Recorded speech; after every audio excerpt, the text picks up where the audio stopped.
Bien, en unos minutos vamos a estar hablando ya de lo que ha sido la semana financiera, como siempre arrancando por el contexto internacional, que ha estado realmente difícil a lo largo de esta semana, con bajas, tomas de ganancias en los principales mercados del mundo. Pero antes, tiempo de hablar de una nueva ley que regula la actividad de los administradores de propiedad horizontal. Esto tiene que ver con lo que es la entrada en vigencia de la ley 14.701, que ha sido impulsada ya desde los últimos 12 años, es un proceso realmente largo que finalmente llega a su fin, por una asociación de propietarios de la ciudad de Mar del Plata que está presidida por Ana María Huertas y con el impulso siempre del doctor Juan Antonio Costantino, usted sabe, un especialista del ámbito de la propiedad horizontal que habitualmente colabora con nosotros en estos temas. Así que lo que sigue es la charla que mantenía Javier Novoa en la semana con el doctor Juan Antonio Costantino, que nos cuenta los detalles de esta nueva ley que regula la actividad de los administradores en nuestro medio. Estamos hablando de una ley gestionada, esto es lo importante, por una asociación de propietarios de edificios en propiedad horizontal de la ciudad de Mar del Plata, cuya presidente es la señora Ana María Huertas. Esto tuvo un tránsito de aproximadamente 10-12 años, hasta que finalmente se promulga la ley 14.701 y recientemente el decreto reglamentario 1734. La estructura de esta ley, que es una ley defensora de los derechos de los consorcistas, es la obligación de registrarse.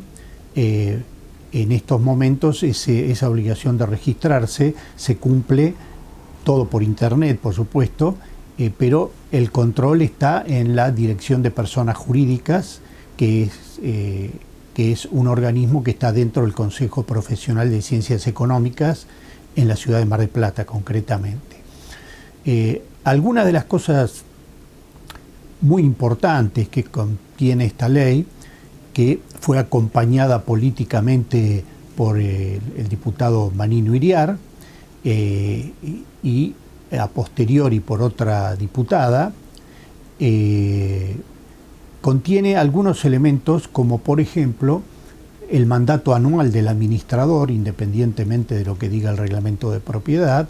Esto quiere decir que todos los años los administradores deben someter a consideración de la Asamblea la renovación o no de su mandato. Un segundo punto importante para el control de los propietarios es que la cuenta corriente tiene que estar a nombre del consorcio y no del administrador. Esto facilita a los consorcistas el control de ingresos y egresos, porque según esta misma ley, en su artículo 11 establece que con las liquidaciones de expensas debe enviarse resumen mensual del movimiento bancario. Entonces los propietarios pueden controlar por qué salió tanta cantidad de dinero en este cheque, por qué ingresó, de quién, etcétera, etcétera. La otra alternativa es la obligación del administrador de poner a disposición del propietario que lo exija, dentro de los 5 días, la documentación que se le solicite. Esto significa que mensual o bimestralmente cualquier propietario, previo aviso, puede apersonarse a las oficinas del administrador para chequear de la liquidación de expensas si cada uno de los rubros que se liquidaron tiene el respaldo documental oficial, factura electrónica pertinente. Bien. El otro núcleo es la obligación del administrador de someterse a una auditoría cuando la Asamblea se lo exija. Bien. Son, reitero, determinados núcleos que vienen complementados ahora a partir del decreto 1734 de noviembre del 2022, con todo un canal de posibilidades de denuncia, ofrecimiento de prueba, para que los propietarios que consideren que su administrador no está cumpliendo debidamente con esta ley puedan denunciar. Y como explicaba muy bien en esta primera parte de la charla con Javier Novoa, el doctor Juan Antonio Costantino, bueno, muchos cambios que hacen a la transparencia en la gestión del administrador de propiedad horizontal. Incluso se incluye en esta ley 14701 la renovación anual del mandato del administrador y detalles tan específicos e importantes desde el punto de vista de la transparencia como la necesidad de individualizar las cuentas a nombre de cada consorcio que un administrador tiene justamente bajo su tutela. En el segundo tramo de la charla, el doctor Costantino nos va a dar algunos detalles más de lo que es la vigencia de esta nueva ley y sus efectos sobre la relación entre los administradores y los propietarios. Correcto. Ejercer su derecho de control como tienen el derecho de control los ciudadanos de la actuación del intendente, del gobernador o del presidente, ¿no es cierto? Antes de la vigencia de esta ley, algunas administraciones impedían el acceso de los propietarios a que vean la documentación respaldatoria, por ejemplo. Las cuentas corrientes estaban a nombre propio del administrador, entonces con el volumen de edificios que administraban nunca se podía saber del flujo de fondos que correspondía a un consorcio y que correspondía a los otros 50 que estaban administrando. O sea, es una ley positiva y además lo que establece en uno de los artículos, el decreto reglamentario menciona la ley 13133, que es la ley de procedimiento de defensa del consumidor de la provincia de Buenos Aires, con lo cual nos está diciendo algo que nosotros ya habíamos conseguido judicialmente, que se considere la relación del administrador con los propietarios como relación de consumo. Y esta relación de consumo potencia los derechos de los consorcistas, porque estamos hablando del vínculo con las leyes de defensa del consumidor 24240, 26361 y 13133. Antonio, aprovecho los últimos minutitos de la nota para meternos un poco en la coyuntura en la que estamos, aumentos exponenciales de todos los productos, suba del dólar, devaluación. ¿Cómo impacta eso en la actividad? ¿Cómo está el cobro de lo que son las expensas? El consorcio es un país en pequeño, correcto, no es ajeno ni a todas las posibilidades extrañas que existen en la política, ni por supuesto es ajeno a ninguna de las movidas económicas que existen. O sea que partamos de la base que estamos en un país en pequeño que recibe lo bueno, lo malo de los políticos, lo bueno de los políticos y lo malo de la economía. O sea, acá hay un vaso comunicante que hace que por supuesto las expensas vayan a aumentar y la situación muchas veces se complica porque hay obras muy costosas. Por ejemplo, en un edificio que tenga que realizar la obra de mantenimiento de fachada de la ordenanza 12.562 o la obra de gas, estamos hablando básico de contratos de 10, 15 millones de pesos. Bien, y si ese edificio tiene muchos habitantes que están jubilados, por ejemplo, esto hace que por supuesto la mora esté aumentando, ¿no? Bien, y de esta referencia a la nueva ley 14701 que regula la actividad de los administradores de propiedad horizontal, en nuestro medio pasamos ya a hablar de lo que ha sido la semana en los mercados financieros internacionales. Le adelantaba que ha sido una semana bajista con varios elementos importantes dentro del escenario financiero global. Por un lado, lo que ha sido una sostenida suba de la tasa de interés a nivel internacional. Esto habitualmente complica los mercados de riesgo. Por otro lado, bueno, problemas en la economía china que se han manifestado de manera bastante explícita en el cierre de semana con la presentación en bancarrota. Se ha acogido a el capítulo correspondiente en los Estados Unidos, la gran constructora china Evergrande, que tiene problemas serios desde hace varios años para hacer frente a sus compromisos financieros. Todo esto ha generado una toma de ganancias que por el momento se presenta justamente en esas condiciones, ¿no? Toma de ganancias porque realmente las bolsas este año han tenido hasta el momento desempeños notables. Si uno mira cómo estamos en este cierre de semana, el Standard & Poor's 500 de los Estados Unidos todavía conserva una suba superior a los 2 dígitos e incluso es superior cuando uno mira lo que ha sido la evolución del mercado electrónico del Nasdaq. Pero vamos a ver cómo se movieron esta semana las principales variables, como siempre con el apoyo de los gráficos. Comenzamos hablando de la tasa a 10 años en los Estados Unidos. Decíamos tasas en alza, dólar en alza. Han complicado el recorrido del mercado accionario en las últimas semanas. Aquí vemos el recorrido de la tasa a 10 años Esto es el rendimiento del bono estadounidense a 10 años, que alcanzó niveles muy parecidos al registro máximo que teníamos en octubre del año pasado, que a su vez es un registro que no se veía desde el año 2008. Es decir, tasas en alza habitualmente generan gran competencia para el mercado de acciones y además fortalecen al dólar estadounidense. Esto queda claro a partir de lo que es la evolución del índice dólar, el DXY, que compara al dólar estadounidense contra una canasta de otras 6 monedas de reserva. En la semana el dólar se fortaleció 0,56%, y tasas en alza y dólar en alza habitualmente se traducen en, magros desempeños para los mercados bursátiles. En principio, esto puede verse con el recorrido del Standard & Poor's 500 en los Estados Unidos, que cayó 2,11%. Si bien tenemos que decir que por ahora esto puede interpretarse como una corrección de la subida que ha tenido el mercado americano desde el piso de octubre del año 2022, es decir, esta baja de las últimas 3 semanas, por el momento es un recorrido parcial que puede ser simplemente una baja proporcional a la suba previa. Esto además puede defenderse a partir del argumento técnico de que el índice se encuentra por encima de la media de 40 semanas, que es muy importante desde el punto de vista técnico, que además continúa con pendiente positiva. En el caso del índice Nasdaq también tuvimos una semana bajista con mayor volatilidad, como siempre para las acciones tecnológicas, que cayeron 2,59%, también dentro de un movimiento correctivo después de una importante suba y por encima de la media de 40 semanas. Cuando vamos a los mercados europeos, a partir de lo que es el fondo BGK, que cotiza en los Estados Unidos, un fondo de acciones europeas que cotiza en dólares en Nueva York, también tenemos baja, pero aquí de algo más de magnitud, ¿no? Porque cae 3,08%.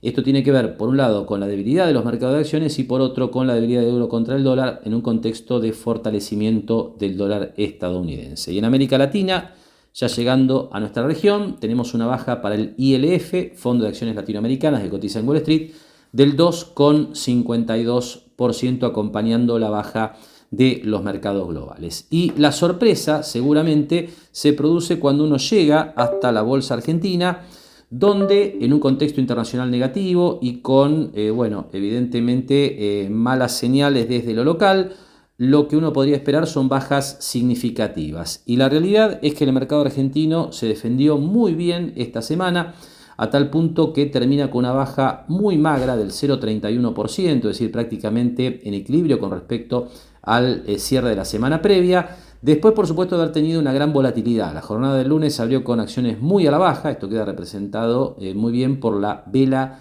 que tenemos en último término, que es la vela que representa el movimiento del Merval en dólares de la última semana. Apertura fuertemente bajista y después recuperación para cerrar, reitero, 0,31% abajo. Así que, para sorpresa de muchos, en un contexto internacional negativo, la bolsa argentina se defendió muy bien, a pesar no solamente del contexto internacional, sino también del complejo panorama financiero local. Y con este panorama en las bolsas nos vamos entonces ya a la última pausa aquí en Mercados y Empresas, y enseguida compartimos la habitual charla semanal con la contadora Adriana Figliolo, gerente de Mar del Plata Bursátil, con muchos detalles de lo que ha sido esta semana realmente frenética en los mercados de la Argentina.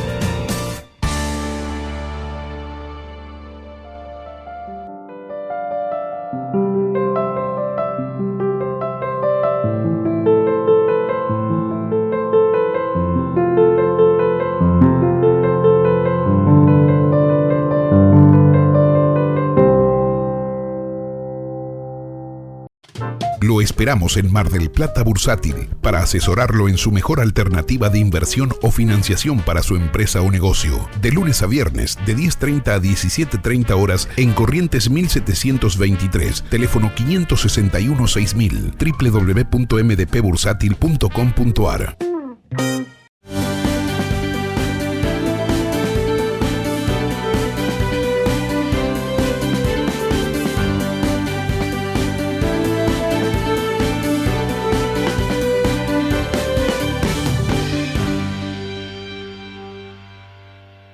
Jauregui Berry Di Genaro y Asociados. Asesoramiento jurídico tributario. Rawson 1857, segundo piso. Teléfono 410-7666 o 410-7999.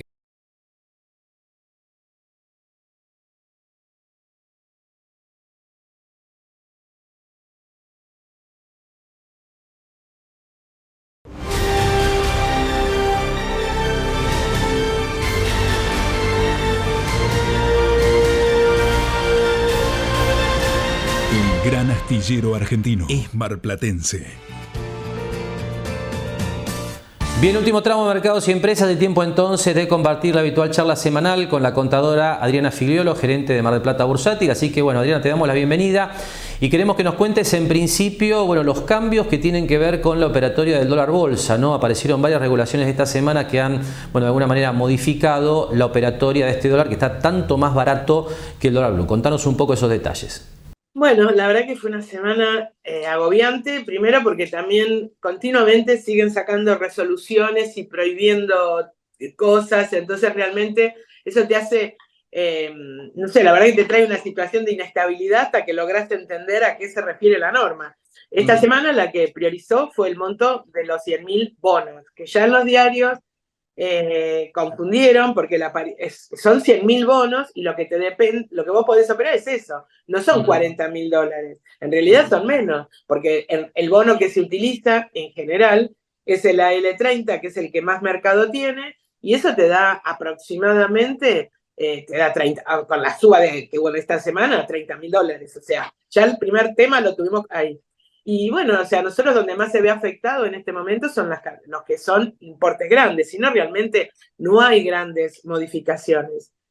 Sí, quizás una de las que más está afectando, pero a determinados clientes, ¿no? O sea, no es en general, es el tema de las normas que pusieron con respecto a las operatorias cada 15 días. Es decir, si vos haces una venta de un título contra dólares, tenés que esperar 15 días para realizar otra. Lo que buscan es que la gente opere 2 veces por mes aproximadamente. Siempre no está el tema, no, continuamos con que no hay un tema de tope ni cantidad, salvo ese tema de los 100.000. Es decir, arriba de 30.000 dólares podés tener que hacerlo en más de una vez. Pero bueno, viste, son las normas que van poniendo y nos tenemos que acostumbrar y todas salen con carácter de disposiciones transitorias. Algún día nos levantaremos y habrán caído las transitorias, pero por ahora, viste, es todos los días distintas y discusiones de, no, a mí me parece una cosa, o sea, son bastante confusas. Está claro. Después, con respecto a qué pasó, viste, es el lunes, como siempre, viste, al cambio, quizás los ADR argentinos en la bolsa de Estados Unidos ya abrieron un 5, un 10 abajo. Ya en el correr de la rueda se fue normalizando un poco y lo que sí cayó bastante es el tema de los bonos, sobre todo la cotización en el exterior. Es decir, lo que más se vio afectada es la paridad de ese bono. Los bonos, la cotización en pesos continúa avanzando toda la semana. Ayer subieron un 5%, por ejemplo.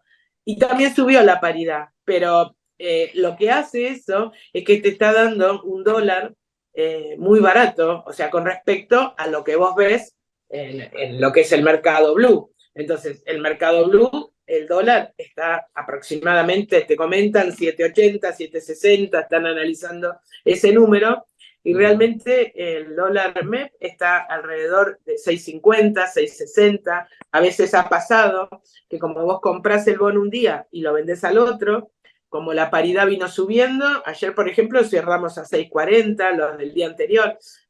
Depende mucho de cómo vaya la paridad. Igual hay que recordar que la paridad había llegado a un 33% y con la suba de esta semana, o sea, llegó a 27 y con la suba de esta semana empezó, o sea, a partir del jueves o miércoles, paró la baja, vamos a decir, y empezó a retomar. Y bueno, ayer quedó en valores de 30%. Así que bueno, está bastante confuso a medida que van hablando o explican o dicen, viste, creo que todo lo que es lo que no se pensaba hizo todo este efecto. Entonces, algunos fondos salieron de bonos, no sé, viste, creo que se tiene que ir tranquilizando un poco el mercado y delineando cuál va a ser, no sé, la política de cada uno para el mes de octubre, viste, a partir de diciembre. Seguro. Así que bueno, esa es la parte confusa de los títulos. Las acciones, sin duda, y los CDR subieron. ¿Por qué? Porque tienen implícito el dólar. Entonces, si bien las acciones afuera no es que tuvieron gran movimiento, salvo el lunes, ya te digo que bajaron, pero que después recuperaron el martes, o sea, están más o menos, las acciones en dólares están más o menos igual afuera. Pero claro, al multiplicar por ese dólar, que es el contado, bueno, es una mezcla del contado con liqui, porque en realidad tiene un dólar implícito de 700, más o menos, 710, las acciones han subido enormemente y también el volumen. Estábamos mirando el volumen que hizo, por ejemplo, antes de ayer, YPF y Galicia, que son los dos bastiones del mercado argentino. La verdad que se nota o sea, el movimiento fue tremendo. Y bueno, y llegan a valores nuevos, o sea, el tema es que a veces te dicen qué hago. Y bueno, no sé, viste, yo creo que en dólares las acciones están baratas y hay que ver qué pasa con el dólar, ¿no? Que tienen implícito. Si es caro el dólar de 700 y pico, si no, o sea, bueno, yo creo que todo este tema de la devaluación, la inflación, nada, hoy no podés decir lo que va a pasar dentro de un mes, así que el dólar es el momento y vivir lo que es este momento, ¿no? O sea, el que tiene cartera se ve beneficiado, porque en realidad las acciones y los CDR subieron. Y si lo pasás a dólar, estás igual, en definitiva, ¿viste? O sea, si lo pasás al dólar nuestro de 6.60, ¿no? Si lo querés pasar al de 7.80, por supuesto que estás perdiendo. Así que bueno, eso es un poco, no sé si vos querías comentar algo más.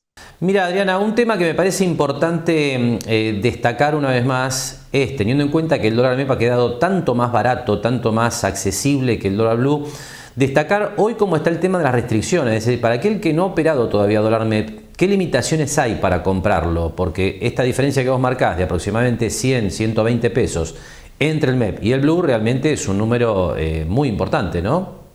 Mira, lo que más nos encontramos, como por ejemplo, viste, vos, la declaración jurada que tienen que firmar, yo creo que ya tiene 25 o 30 puntos, ¿viste? Pero si uno tiene que hacer una colada de los puntos que valen son, bueno, como siempre, no haber comprado los $200 en el banco, no tener subsidios de luz y de todo lo que es servicios, por lo menos solicitados, los que vienen por default y en la factura, bueno, contra esos no, pero si vos te anotaste para tener subsidio, bueno, esos no.